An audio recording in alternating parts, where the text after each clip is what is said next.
क्या आप इमेजिन कर सकते हैं कि सिर्फ एक बैकपैक के जरिए उड़ने की एबिलिटी हो जाए? जी हाँ, यही है वो वादा जो जेट पैक करते हैं।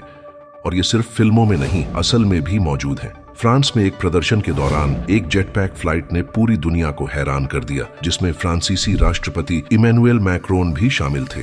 लेकिन सवाल ये है कि जेट पैक दुनिया को इतना चौंका क्यों रहे हैं? क्या ये आखिरकार सफलता की ओर बढ़ रहे हैं? Let's ready to fly. कौन नहीं चाहता कि वो सुपर हीरो की तरह आसमान में स्वतंत्रता से उड़ सके? इतिहास में ये असंभव सा लगता था, लेकिन इंसानियत इतनी तरक्की कर चुकी है कि अब ये कोई पागलपन की बात नहीं रही। दरअसल ये एक थॉट है जो पहले से ही इस पर काम कर रहा है। जेट पैक के निर्माण में जो टेक्नोलॉजी विकास हुआ है वो अब काफी तेजी से आगे बढ़ रहा है और ये एक सामान्य रियलिटी बनने के करीब है।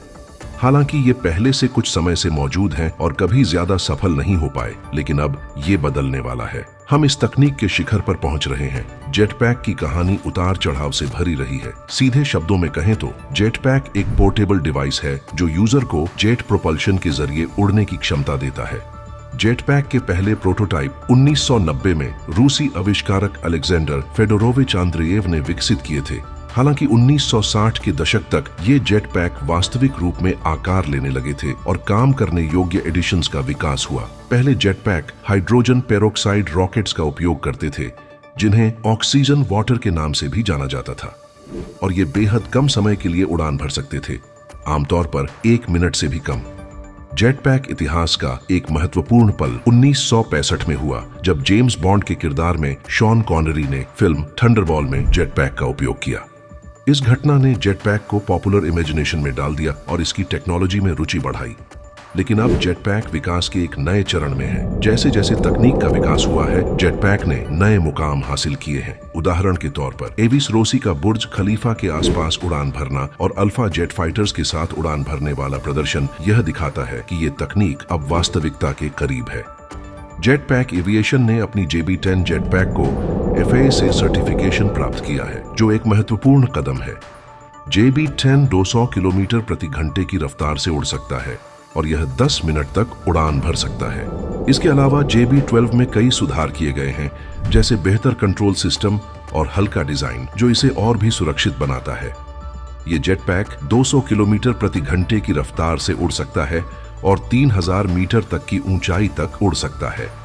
हालांकि इस तकनीक में अभी भी कई चुनौतियां हैं। 2020 में पायलट विंस रेट की दुखद मृत्यु ने यह साबित किया कि सुरक्षा एक मुख्य चिंता है। टेस्ट फ्लाइट्स में कई रोमांचक प्रदर्शन हुए हैं, लेकिन सुरक्षा सुनिश्चित करना बेहद जरूरी है। फ्रांस के पायलट फ्रैंकी जपाटा ने फ्लाईबोर्ड एयर का प्रदर्शन किया, जो 200 किलोमीटर प्रति घंटे की रफ्तार से उड़ सकता है और 3 किलोमीटर तक की ऊंचाई तक जा सकता है। यही नहीं, इसे मिलिट्री उपयोग के लिए भी माना जा रहा है। इसके अलावा रूस की स्टार्टअप कंपनी ओवरसर्फ ने स्कॉर्पियन नामक एक उड़ने वाली मोटरसाइकिल विकसित की है। यह जेट पैक की तुलना में हल्की और ज्यादा सुरक्षित है और इसे बिना पायलट लाइसेंस के उड़ाया जा सकता है।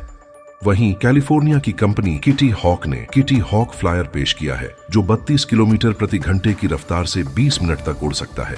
इतना ही नहीं, दुबई स्पोर्ट्स काउंसिल और ग्रेविटी इंडस्ट्रीज ने जेट सूट रेस आयोजित की, जिसमें पायलट 1 किलोमीटर की रेस ट्रैक पर उड़ने वाले सूट पहनकर दौड़े।